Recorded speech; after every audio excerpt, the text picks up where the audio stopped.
Selamat siang dan selamat datang para peserta webinar di NK Academy Webinar 4. Webinar kali ini berjudul Geochemical Signatures of a Volcanic Geothermal System yang akan disampaikan oleh Dr. Zainal Abidin. Sebelumnya kami perkenalkan dulu host NK Academy Webinar yaitu Dr. Eng Yunus Daud MSc yang hari ini sudah hadir juga di tengah-tengah kita. Selamat siang Pak Yunus.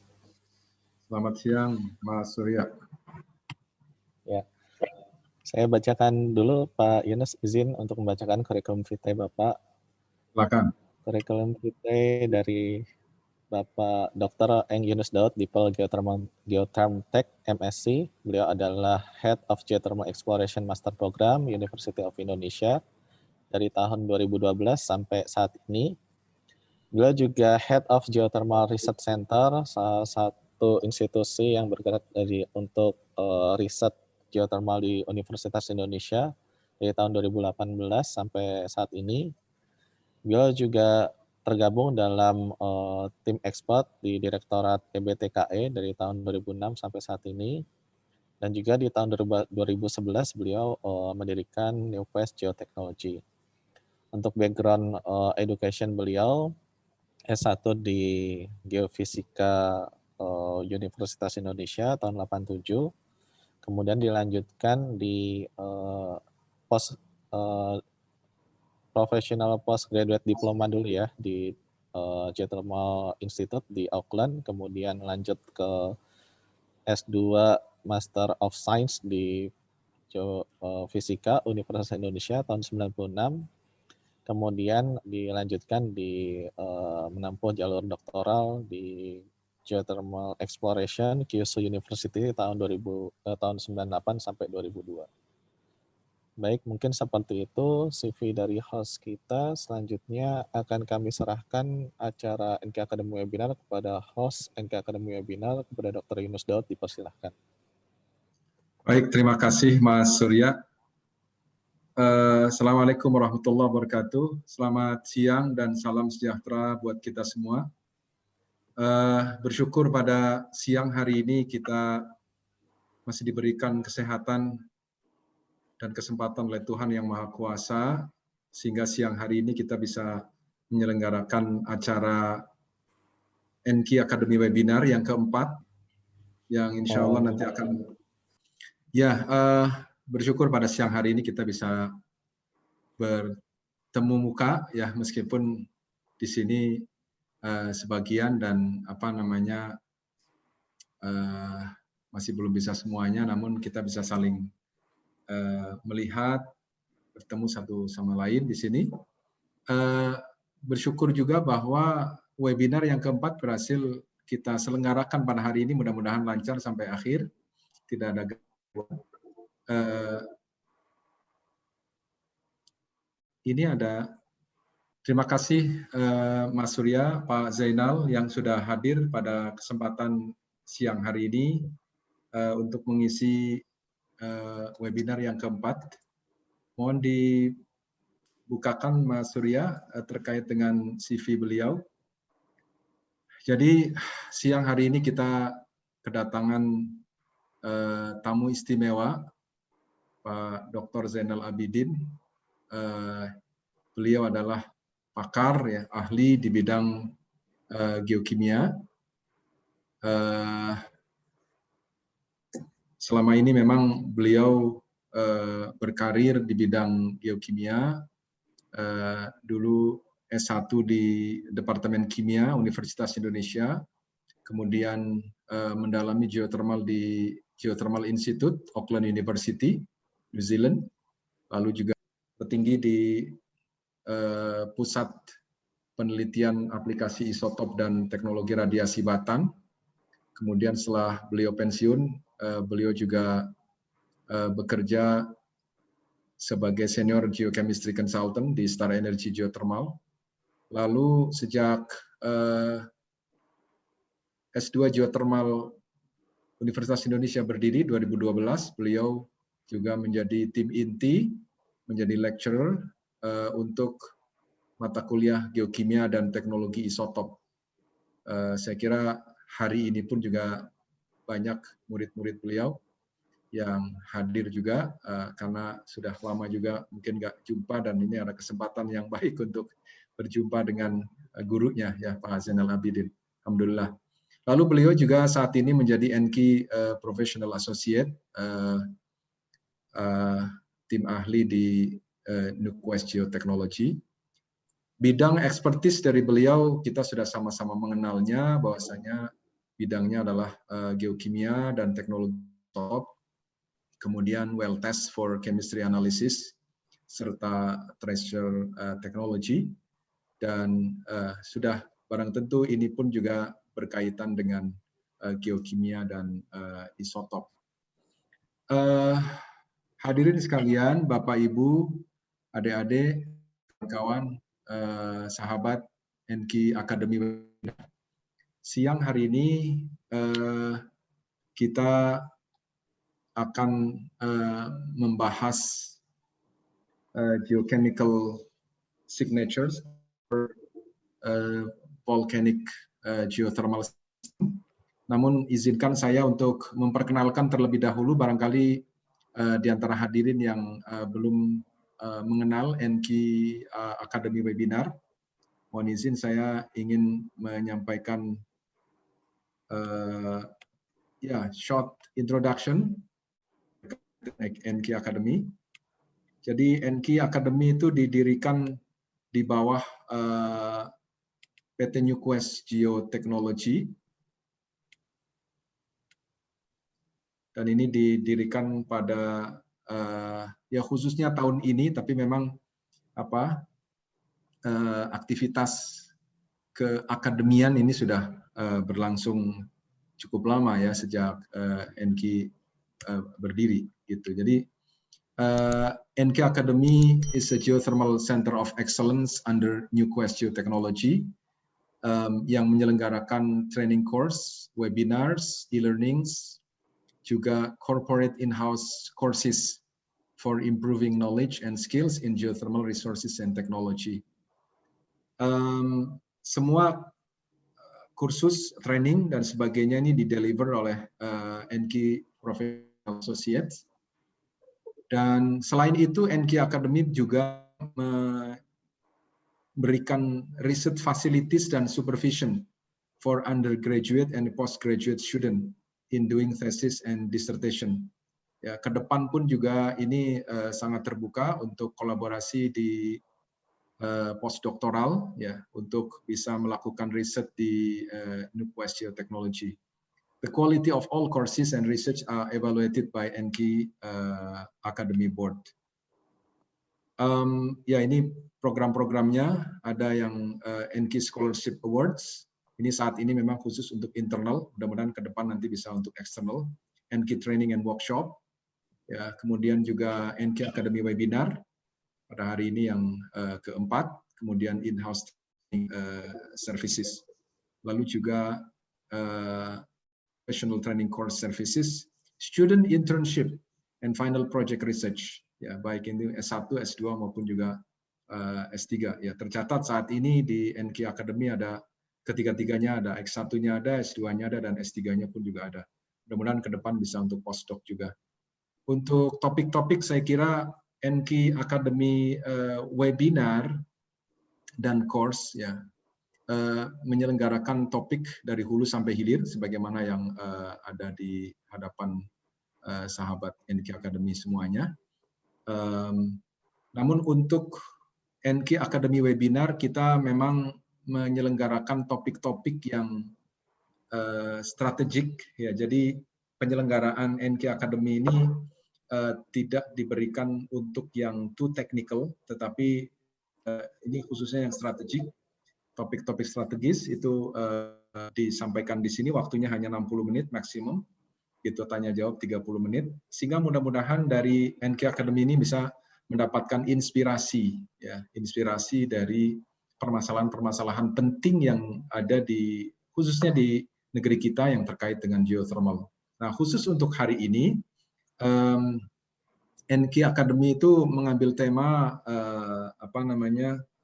geochemical signatures over volcanic geothermal system. Ini menarik karena memang saat ini lapangan-lapangan yang bagus gitu ya, yang constraint-nya tidak terlampau banyak itu sebagian sudah di-develop. Nah, namun yang lain yang belum kan diantaranya yang memang ada asosiasi dengan volcanic ya. Baik itu memang ya sudah barang tentu kita tidak mengembangkan yang volcanic system, tapi kita mengembangkan yang volcanic hydrothermal system. Jadi source-nya dari hydrothermalnya ada ya. Walaupun kita juga harus deliniasi mana yang hydrothermal dan mana yang mungkin ada magmatik. Maupun yang hydrothermalnya sudah lebih dominan, yaitu yang disebut dengan quasi-volcanic geothermal system. Ya. Dan sudah barang tentu kita juga menggunakan atau mengembangkan yang hydrothermal system yang relatif aman. Nah, hari ini akan dibahas oleh Pak Dr. Zainal Abidin, fokus kepada hal-hal yang berkenaan dengan geokimia karena memang ini menarik untuk didalami. Saya kira kurang lebih itu, mudah-mudahan kita bisa menyimak apa yang akan dipaparkan oleh Pak Dr. Zainal Abidin. Terima kasih Pak Zainal sudah hadir pada siang hari ini. Bapak sehat walafiat ya Pak ya, alhamdulillah. Alhamdulillah. Alhamdulillah ya, saya senang bisa ketemu Bapak lagi. Silakan Bapak, feel free untuk menyampaikan presentasi sekitar 60 menit. Ya, nanti setelah itu ada tanya jawab. Terima kasih, silakan Pak Zainal, waktu dan kesempatan kami persilahkan kepada Bapak. Monggo. Ya, terima kasih Pak Yunus. Assalamualaikum warahmatullahi wabarakatuh. Selamat siang, salam sejahtera. Ibu-ibu, bapak-bapak, teman-teman, adik-adik partisipan NQ Akademi Webinar. Mudah-mudahan siang ini semua dalam keadaan sehat dan selalu dalam lindungan Allah SWT. Saya diminta oleh SQ untuk menyampaikan webinar tentang nature geochemical dalam panas bumi sistem vulkanik.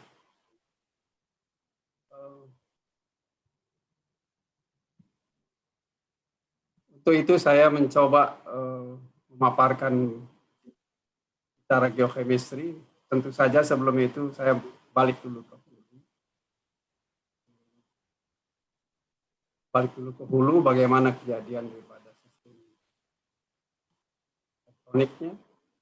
Kemudian juga kita lihat genesis fluida geochemicalnya. Kemudian bagaimana kita mengevaluasi dengan alat-alat apa secara geochemistry agar kita bisa tahu atau yakin bahwa memang kadar atau tingkat magmatisme ini kritis, tidak kritis, masih bisa diakomodir, dan atau sama sekali tidak ada. Dan beberapa case study yang telah saya pelajari di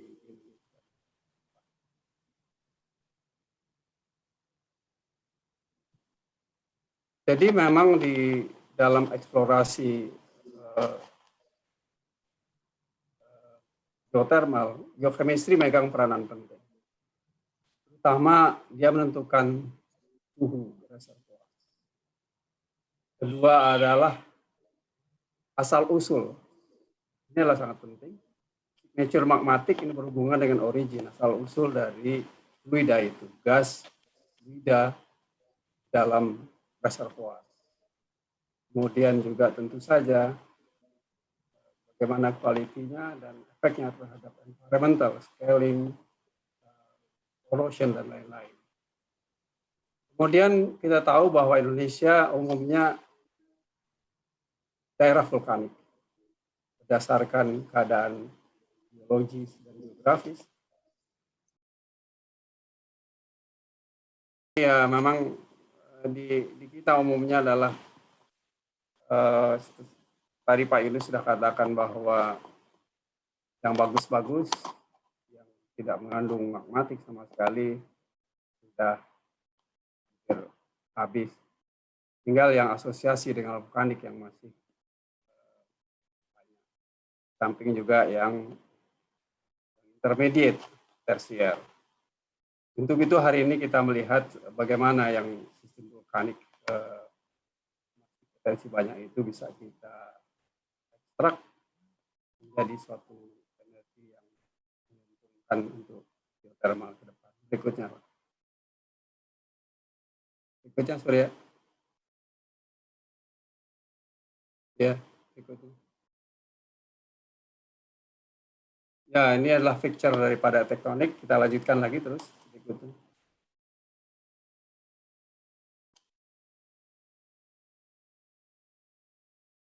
Berikutnya aja. Jadi dalam sistem vulkanik bahwa pergerakan daripada litosfer kulit bumi itu dia bergerak secara perlahan dan konstan, di mana pergerakan itu dikontrol atau didriven oleh mantel. Mantel itu mendriven gerakan. Nah, sehingga berbagai macam gerakan dan peristiwa antar plate itu terjadi. Yang dua yang saya kemukakan yang paling penting adalah convergent boundaries.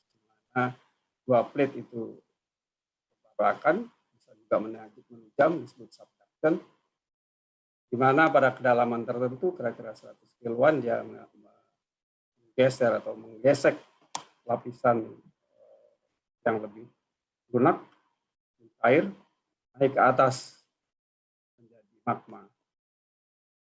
Kemudian yang berikutnya adalah divergent boundaries. Ini adalah pemisahan dua lapisan. Tentu saja akibat pemisahan ini terjadi rekahan, kemudian mantel akan naik ke atas. Mantel akan naik ke atas. Contohnya misalnya yang ekstrim adalah di Hawaii katakanlah. Nah, tentu saja antara konvergen dan divergen ini memberikan suatu komposisi kimia yang berbeda karena memang matematik source-nya agak berbeda.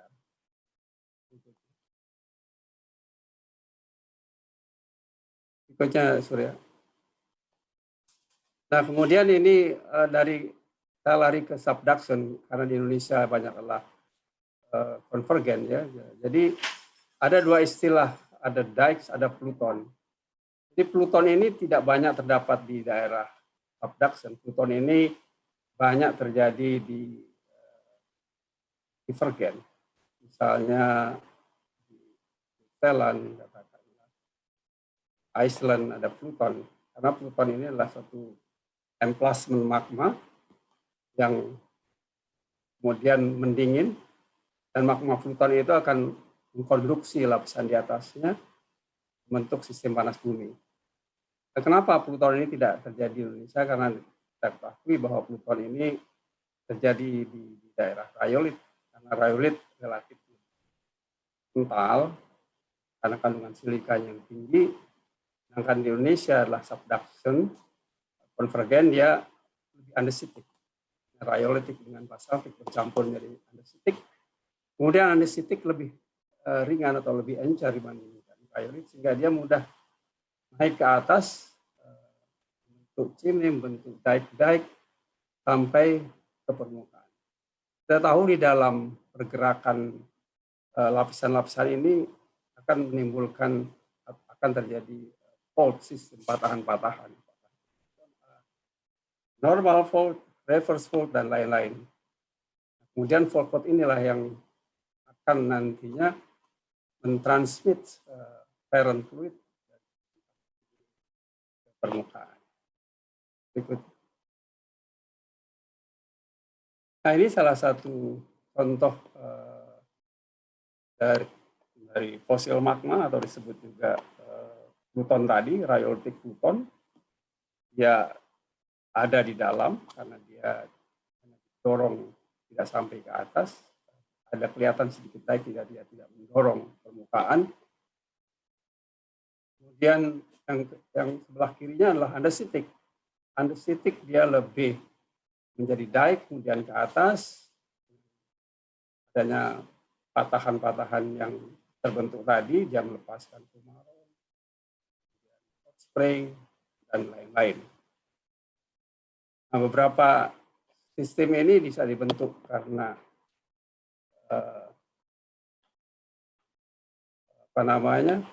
sifat magmanya sendiri, umur magmanya sendiri, yang baru atau yang lama. Kemungkinan berikutnya slide berikutnya bisa kita lihat. Nah, jadi ini adalah sistem panas bumi yang vulkanik sistem ya. Jadi sebelah kiri itu bisa kita katakan adalah sifat magmatik yang artinya sifat panas bumi yang terbentuk oleh proses netralisasi yang sebetulnya bisa juga kuasai geothermal. Sedangkan yang sebelah kanan kita lihat bahwa itu adalah sistem vulkanik. Yang tengah vulkanik aktif, yang bawah mungkin dia sistem vulkanik yang mengandung acid, chloride, sulfide. Jadi acid, chloride, sulfide. Jadi ada acid, ada chloride. Chloride adalah bahagian daripada gas HCl, exhausting gas magmatik. Dan ada HCl, ada CO2, dan ada sulfur. Biasanya ada sulfur di atas karena adanya oksidasi H2S ataupun dari SO2 menjadi sulfur di atas, ditandai dengan adanya sulfur. Kemudian yang tengah itu adalah aktif sekali karena temperaturnya 500 sampai 500 derajat. Juga hampir sama sebenarnya ditandai dengan CO2, SO2, dan HCl. Nah, kemudian di sebelah kiri itu sudah netral. Jadi hanya ada CO2 dan H2S, HCl-nya sudah ternetralisir menjadi NaCl.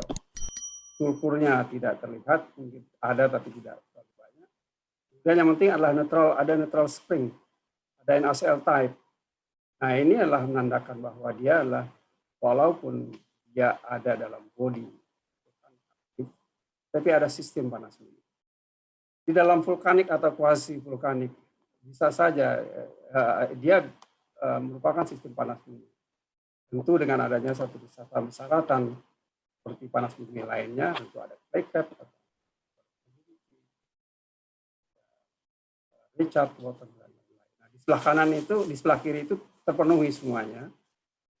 Ya, ada neutral spring, ada recharge, ada daerah netralisasi.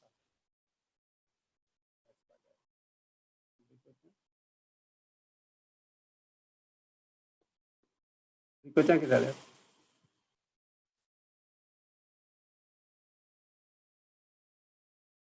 Ya, ini adalah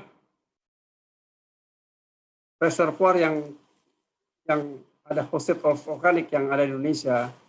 Yaitu contoh yang paling bagus adalah Telaga Bodas. Jadi Telaga Bodas, tengahnya ini adalah magma chimney yang sangat aktif dengan HCl yang cukup tinggi, sekitar lebih dari 8.000 ppm. Kemudian di kiri kanannya itu terbentuk alteration, artinya sistem alterasi panas bumi dengan temperatur 200-300 derajat Celcius. Artinya dengan sistem aktif vulkanik ini, sistem panas bumi yang disebut panas bumi, bisa juga disebut vulkanik ataupun bisa disebut geothermal association with sistem vulkanik. Dia dilindungi oleh cap di atasnya sehingga dia menjadi sistem panas bumi yang siap dieksploitasi. Berikutnya.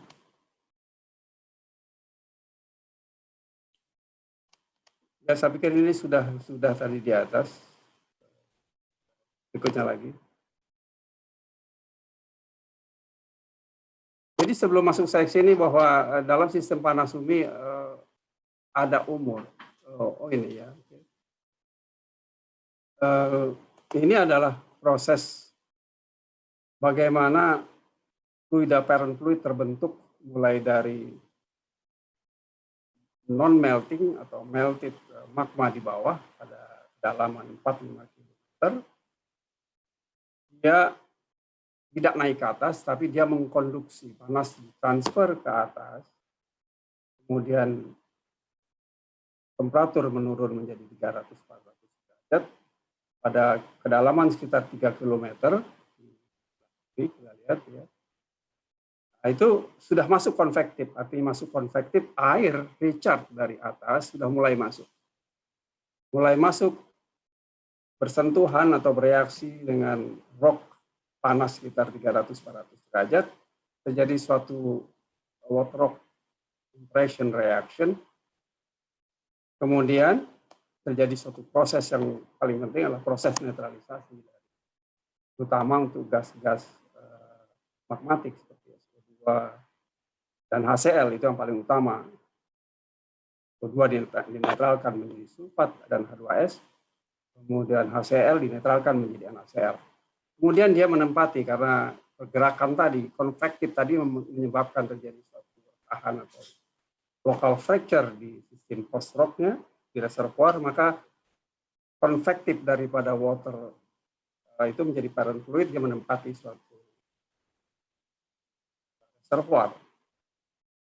Nah, kemudian apabila ada suatu rekahan atau fault yang menuju ke permukaan, maka aliran ini akan naik ke atas, mengalami boiling, yang menempati daerah sistem 2 fase karena dia boiling, kemudian dia bisa keluar ke atas, membentuk atau menjadi fumarol. Dia berupa steam fan atau steam yang rilis langsung berasal dari boiling di reservoir, ataupun dia berupa steam heated full, artinya steam yang terpanas, yang memanasi air hujan di dalam satu bentuk kolam-kolam kecil, bidang dan lain-lain.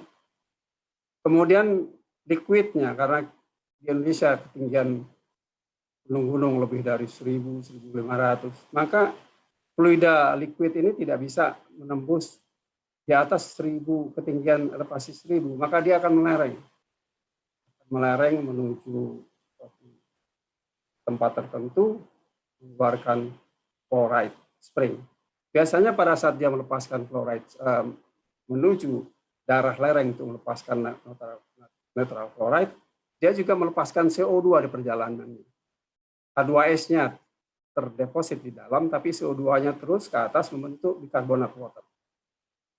Maka di antara puncak dan neutral chloride spring itu ada disebut bikarbonat water. Kenapa? Karena selama perjalanan menuju neutral spring, mereka melepaskan gas-gas CO2 dan H2S. H2S-nya terikat di groundwater-nya, CO2-nya terus naik ke atas, baru dia melarutkan di atasnya membentuk bikarbonat water. Ini juga penting, bahagian daripada sistem panas bumi. Berikutnya. Nah, tadi sebelum masuk saya kini memang tadi saya tidak melihat slide adanya umur gitu ya. Umur, jadi dalam sistem panas bumi ada 3 kriteria. Di bawah umur 500 tahun itu disebut aktif. Ya, dia, nah ini ya, aktif, di bawah 500 tahun disebut aktif. Artinya dia memang seperti Merapi, lalu Semeru katakanlah, dia selalu aktif. Kemudian untuk panas bumi biasanya di antara 500 sampai 50 tahun. Jadi adanya magmatik, sisa-sisa gas magmatik itu tergantung range umurnya antara 550 tahun itu. Bisa sudah habis sama sekali, bisa masih ada sedikit chloride, magmatik yang keluar, tapi dia sudah masuk dalam range panas bumi karena sudah terbentuk adanya cap dan lain-lain. Kemudian di atas 50.000 tahun ya dia disebut inactive magmatism. Ya biasanya dia tersier. Kita kembali lagi ke gas-gas itu. Jadi gas-gas di dalam vulkanik itu dibagi menjadi dua gas yang utama. Jadi disebut ada most common volcanic gas, ada water vapor, ada carbon dioxide, ada gas sulfur dioxide. Ini adalah common volcanic. Kemudian gas lain ada CO, HCl, HF, N2, borat, Ag, H2, nitrogen, dan lain-lain. Helium. Nah, kemudian gas-gas ini lepas dari kita lihat bahwa gas-gas tersebut di dalam tadi pada kedalaman kira-kira 3 km adanya meteoric recharge, dia mengalami genesis atau reaksi water rock reaction namanya. Water rock reaction disebut reaksinya reaksi interaksi antara air batuan. Prosesnya adalah neutralisasi zat yang sangat magmatik, katakanlah misalnya HCl dan SO2. Jadi seperti gas CO2, borat, nitrogen, gas H2, dia lepas naik ke atas tanpa mengalami suatu reaksi tertentu. Kalau nanti gas H2 pada kondisi tertentu dia bisa bereaksi. Kemudian HCl berubah menjadi NaCl. Bereaksi dengan batuan setempat hingga sifat asam daripada HCl hilang hingga cairan atau larutan parent fluid menjadi sifatnya terakhir. Kemudian SO2 diubah menjadi sulfat, dia teroksidasi menjadi sulfat, bisa juga tereduksi menjadi H2S. Dua tadi bisa menjadi H2S dan sulfat. Maka inilah sulfat inilah menjadi bahwa sulfat terjadi di dalam deep reaction di bawah. Dan sulfat juga bisa terjadi di atas pada reaksi setelah boiling, setelah fumarol itu yang steam heated pool, H2S yang ke atas naik ke atas itu bisa mengalami juga oksidasi. Nah, oksidasi ini menghasilkan juga asam sulfat. Jadi sulfat yang berasal dari atas itu dengan bawah itu sangat berbeda. Jadi dalam acid fluid nanti mungkin nanti dibahas di bawah, sulfur 34 isotop ini akan bisa membedakan apakah sulfat itu terbentuk air atau dia terbentuk di bawah. Itu adalah fingerprintingnya. Ini sudah kita ceritakan tadi bahwa chloride-nya akan melereng, kemudian karbonatnya akan naik di lereng tinggi, lereng dia melepas CO2 bereaksi dengan H2O membentuk karbonat water. Nah, ini mempunyai ada beda karbonat water dengan karbonat kontennya itu berbeda dengan groundwater. Biasanya itu dicirikan dari karbonat water artinya warm spring atau cold spring yang di karbonat tinggi dan gunung itu CO2-nya berasal dari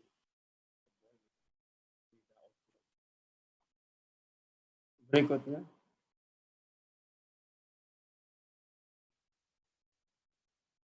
Nah, untuk mengevaluasi fluida vulkanik, apakah dia bersifat magmatik atau tidak bersifat magmatik, ini perlu evaluasi. Jadi memang karena dia bentuk fluida, salah satunya adalah memang harus dengan biokimia. Bagaimana kita mengevaluasi fluida itu ke sifat magmatismenya. Jadi mulai dari yang sederhana lah, katakanlah dari ternary, nitrogen, helium, argon. Jadi saya kutip dari Paulson ini. Jadi kita lihat bahwa gambar A itu yang menunjukkan kalau ada magmatik. Jadi kita lihat bahwa nitrogen dilepas juga oleh magmatik. Karena dia tidak mengalami, kalau dia magmatik, maka argonnya tidak masuk di situ, nitrogennya akan lebih. Karena helium lebih dicirikan oleh basal ataupun cluster. Karena andesitik, nitrogen lebih.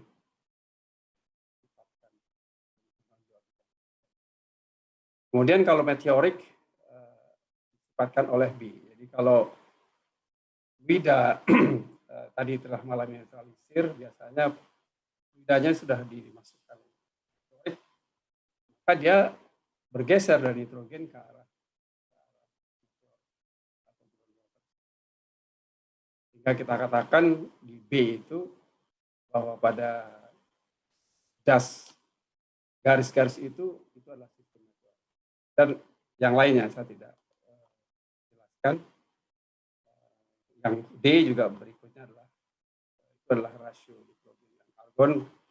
Kalau dia adalah lebih banyak groundwater masuk di situ, argon masuk yang ikut melalui groundwater, maka dia rasionya sekitar nitrogen argon sekitar 32.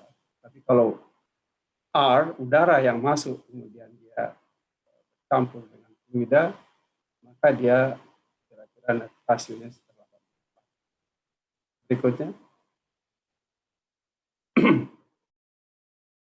Berikutnya silakan. Nah, ini lebih detail menjelaskan bahwa di sistem convergent clap itu didapatkan oleh nitrogen gas, tidak ada helium di atas. Jadi dia ke arah groundwater karena adanya additional R atau groundwater yang saya sebutkan di atas, sehingga dia bergeser sifat nitrogen mutlak yang diwarisi oleh magmatik itu sudah hilang, makin kecil karena adanya nitrogen dan water karena proses neutralisasi. Berikutnya adalah, nah ini untuk kita tidak cukup dengan menguji dua terner tadi dengan nitrogen, helium dan argon saja, kita tidak cukup menyatakan bahwa magmatik atau tidak magmatik. Ada suatu metode lain lagi, yaitu kita mencoba semi-log dari rasio SU2 dan CH4 dan rasio nitrogen dan argon. Kita tahu nitrogen dan argon itu rasionya sangat bervariasi mulai dari 0, 10 sampai 1000. Di atas, katakanlah di atas 300 itu kelihatan, 400 maka dia sudah bersifat magmatik. Nah, ini ada contoh, saya ambil beberapa di kawah Thomas, kawah Ratu, pas. Dia terletak di sudut antara selometeorik dan crustal di situ. Dia tidak bersifat magmatik. Kalau tidak ada di kotak magmatik, juga tidak ada di kristal organik. Jadi dia adalah antara gabungan sedikit crustal dan selometeorik. Nah, kemudian kita uji lagi ke evaluasi antara argon dan helium. Jadi antara semilog rasio argon helium dan nitrogen argon. Jadi kotak fluida yang jajaran genjang itu, kalau dia masuk di dalam sistem itu dia sebut sistem fluid. Kalau dia di luar maka dia adalah tidak magmatik. Ini memperjelas lagi bahwa kawah-kawah itu, contoh-contoh itu tidak magmatik. Tidak. Oke. Jadi kita masih kurang puas juga, kita harus lebih detail lagi karena di situ ada hidrogen. Jadi ada hidrogen yang tinggi, kita sebutkan tadi, hidrogen yang tinggi yang di-exhaust oleh magmatik itu bisa menyatakan dia sebagai supercritical magmatik. Saya kasih contoh situ misalnya terner dari H2SE4, bahwa ini ditemukan oleh Bogie dan Lovelock. Dia mengambil beberapa sampel dari Fumaro, gas-gas Fumaro yang ada di Indonesia. Karena dia lama bekerja di Indonesia, dia membuat sistem terner seperti ini. Jadi kita lihat bahwa di sudut H itu kalau gas vulkanik berada di sudut H, arti rasio terhadap H2S maupun rasio hidrogen terhadap metan sangat-sangat tinggi, maka kita katakan bahwa sistem itu super critical magmatic gas. Jadi memang aktif sekali. Jadi contohnya saya plot di sebelah kiri itu Slamet, Gunung Slamet. Jadi saya punya data Pomarol di summitnya Gunung Slamet, di atas itu, di atas ini dekat H2, magmatic critical gas. SLM itu Slamet, Gunung Slamet. Di Gunung Slamet itu critical magmatic gas. Ya, H2-nya available, jadi kalau kita lihat di sebelah kanan itu, yang saya bilang White Island itu, yang kotak-kotak kosong itu, SO2 dan HCl present. Yang kotak-kotak hitam itu tidak ada reported. Nah, di sini juga saya berikan Slamet ini, juga SO2 dan HCl-nya reported, ada. Dan hidrogen rasio terhadap H2S dan C4 berada di dekat puncak. Nah, itu kita katakan bahwa sistem Gunung Slamet itu, yang chimney ke atas, itu dia masih di bawahnya masih super critical magmatic gas. Juga ditandai dengan berbagai turnover, eruption Gunung Slamet tersebut. Kemudian di bawahnya itu ada TB8.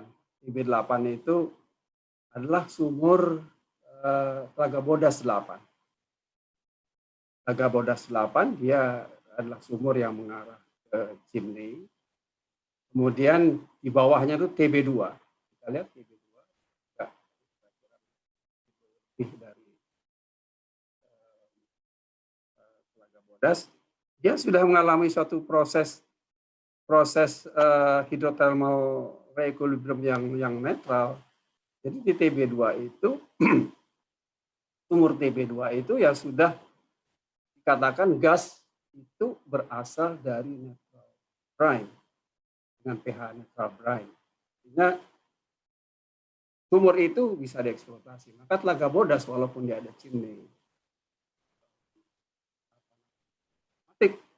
dan ada sumur yang kelihatan asam, ada sumur juga yang sudah menetral yang bisa dieksploitasi. Telaga Bodas, kita tahu bahwa Telaga Bodas terakhir di perusahaan Amerika, sekarang sudah diambil kembali oleh Pertamina, itu siap untuk diproduksi karena sudah ada berbagai pressure di wellhead.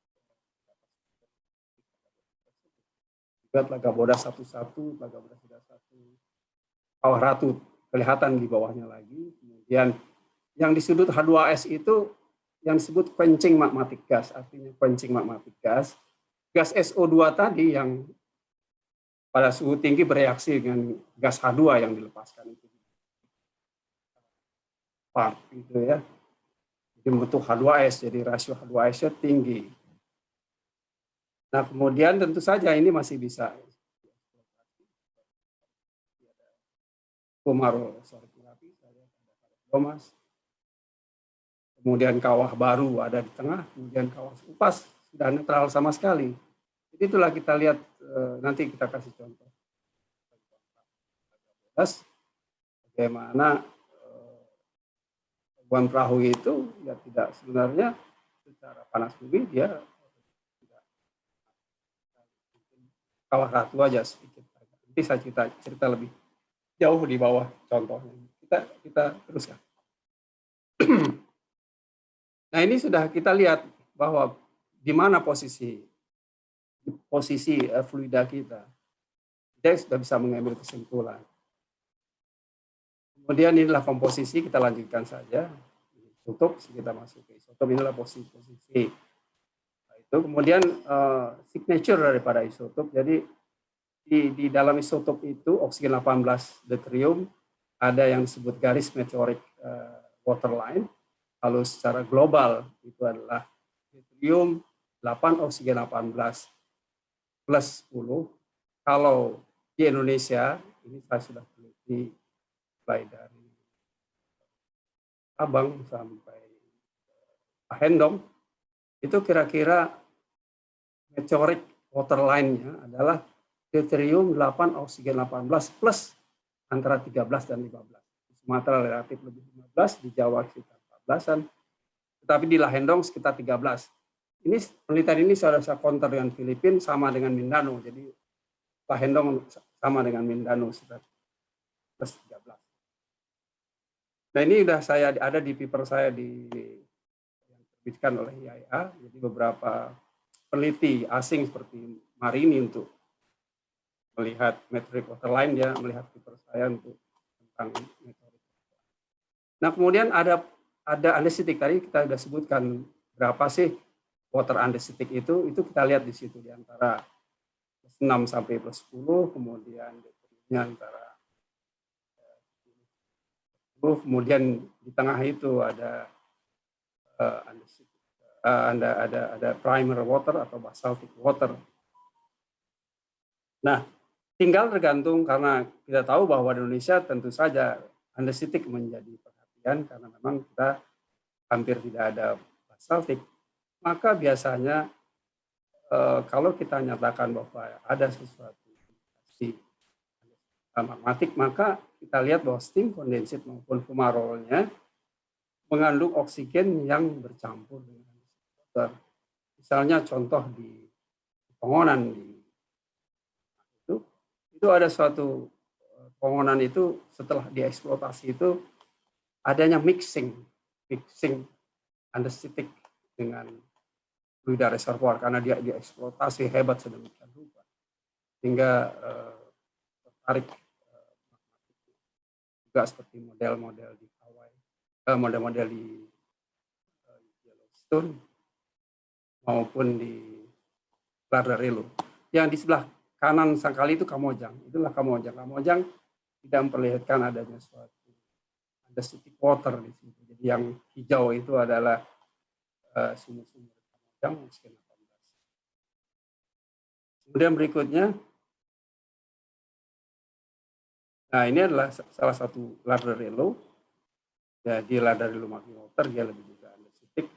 Dia juga terjadi mixing dengan magmatik itu akibat eksploitasi juga. Terlalu besar di daerah terjadi jadi ada suatu mixing yang jelas untuk oksigen 18-nya dan betulnya untuk kita nyatakan bahwa dia ada campuran magmatik atau seberapa besar magmatiknya. Berikutnya adalah,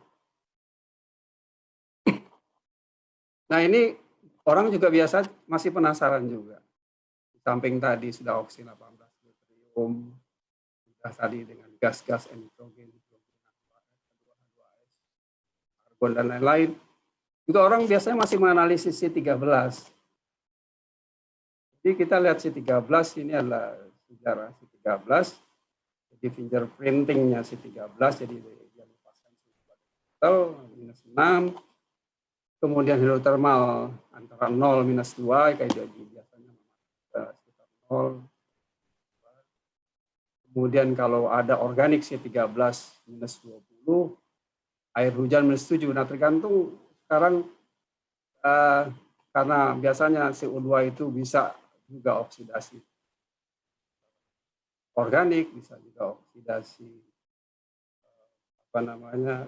karbon hitam, grafit, ataupun memang diariomatik. Maka biasanya CO2 itu bercampur itu. Berapa jumlahnya mendekati magmatik atau dia mendekati mantau. Bisa kita lihat fingerprinting daripada analisis C13. Berikutnya adalah orang masih suka juga analisis sulfur 34. Biasanya sulfur 34 ini biasanya ya seperti contohnya lah, contoh di kita ini di Sarula katakanlah ada acid, kemudian Lahendong di sumur 23 juga pernah ada acid. Maka kita harus melihat acid itu dari mana sih acid? Karena dari berbagai studi yang pernah saya ikut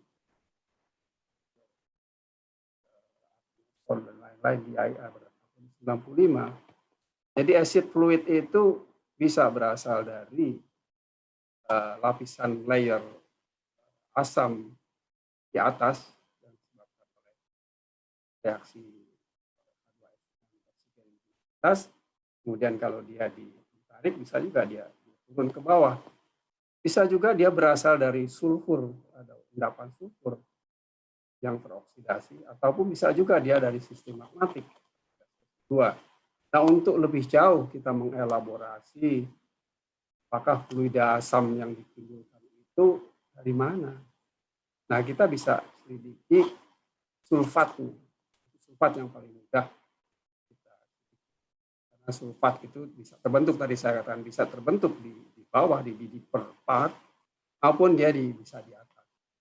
Ataupun dari oksidasi sulfur yang ada di reservoir.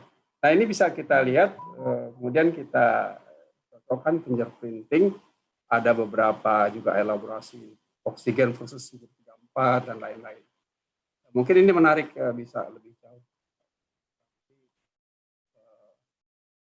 S subur 34, 2S maupun juga sulfat yang biasa umum digunakan. Kelebihan lain daripada sulfat itu untuk geotermometer, karena sulfat H2O itu dari oksigen 18-nya ya. Itu sangat stabil. Berikutnya adalah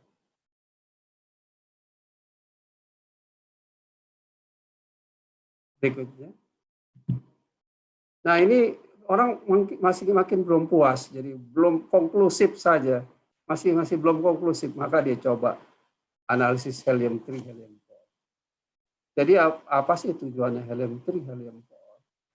Jadi kalau kita mengukur rasio, dia akan digunakan untuk trace presence of mantle magma and very deep gases. Jadi kita lihat bahwa jadi acuannya adalah sebenarnya helium dari udara. Jadi helium dari udara itu dia nilainya didefinisikan sebagai 1 nilainya. Nah, kalau kita fluida kita helium 3 volume mendekati 1, maka dia dari water saja, water permukaan gitu ya. Kalau dia sekitar 0,02 sampai 0,2, maka helium itu banyak disupport oleh komponen cluster.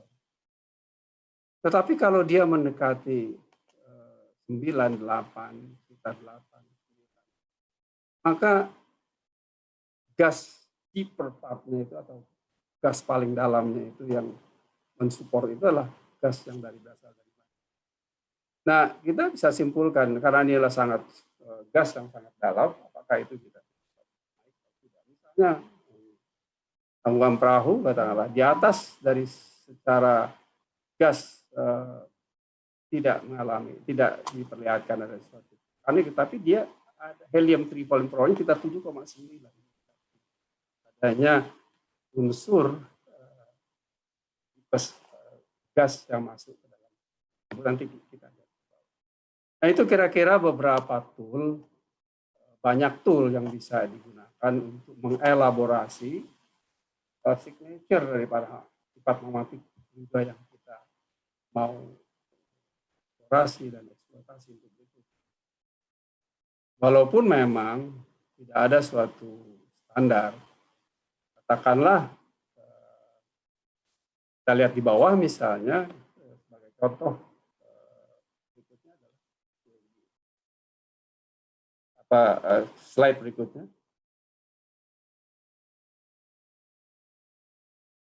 Ya, ini adalah beberapa konsentrasi volcanic cases dari berbagai sistem vulkanik. Dia satuannya dalam mikromol per mol. Ini saya sudah rubah katakanlah untuk HCl katakanlah. Mikromolnya itu kalau dirubah menjadi ppm harus kali 2. Lalu untuk SO2 kali 3,8 ini bisa ditentukan. Tinggal kita melihat kalau misalnya di katakanlah di pen itu ada HCl-nya 170, maka kira-kira 340 ppm gitu. Nah, ini udah vulkanik banget ini. Mulai dari ribuan gitu ya. Juga SO2-nya kali-kali 3,8 ya, sekitar ratusan gitu lah ppm. Nah, ini kira-kira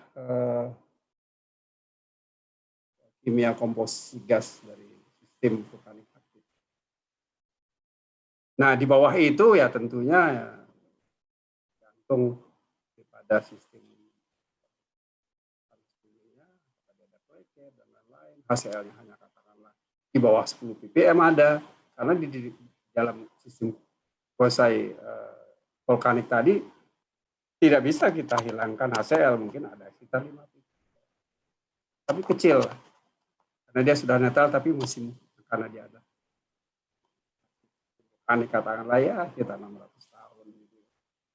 Sehingga masih ada sedikit yang tentu tidak membahayakan sekali. Coba kita lihat di berikutnya.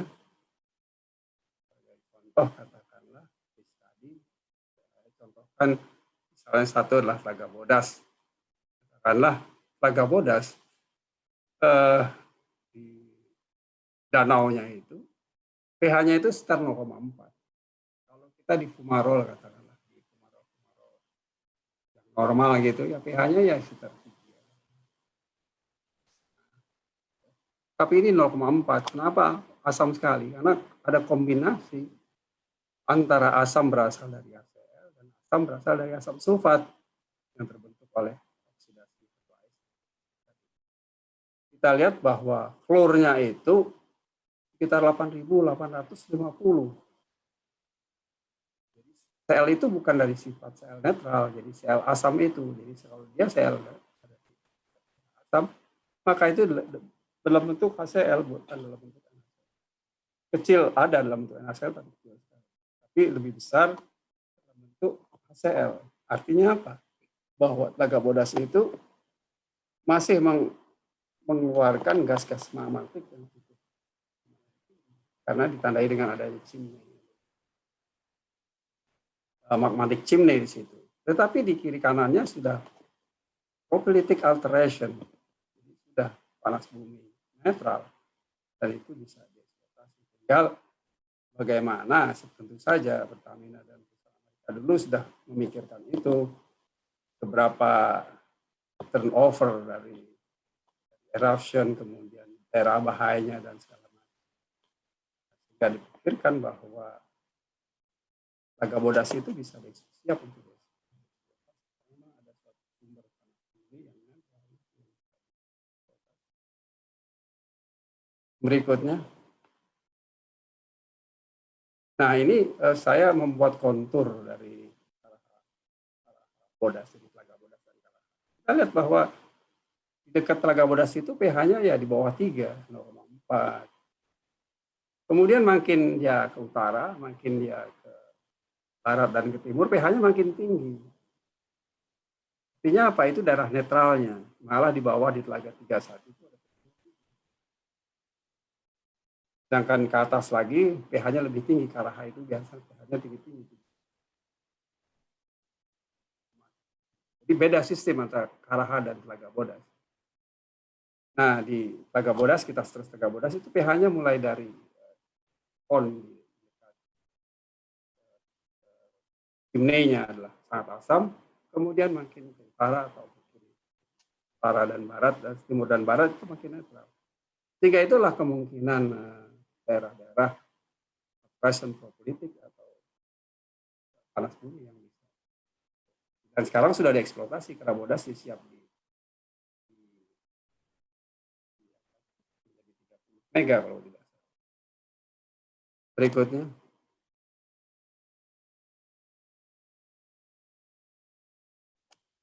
Berikutnya inilah isotopnya. Jadi Telaga Bodas jelas ada satu hubungan andesitik yang jelas gitu ya. Memang Telaga Bodas itu chimney-nya itu yang magmatik banget gitu. Tapi di kiri kanannya sudah. Terus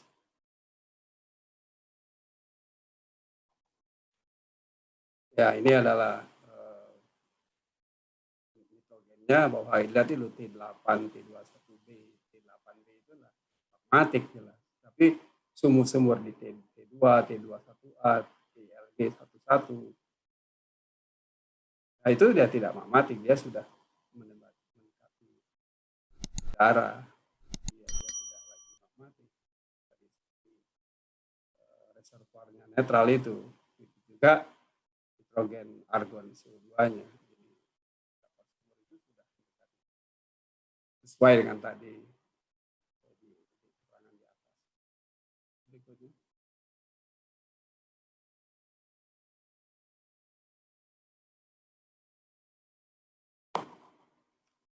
Ya, mohon ikut slide berikutnya. Ya, jadi ini tadi sudah saya jelaskan di bawah sebuah TB8 adalah dia adalah memang asam dan bersifat magmatik. TB2 adalah gas from natural brine.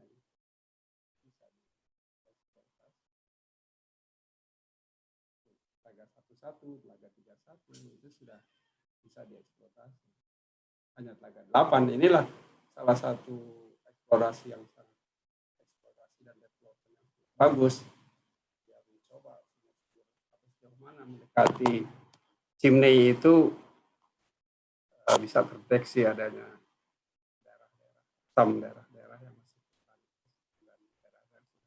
Ini menurut saya satu contoh yang perfect contoh untuk kita yang telah melakukan eksplorasi dan development yang sangat menarik dari Geothermal Asosiasi.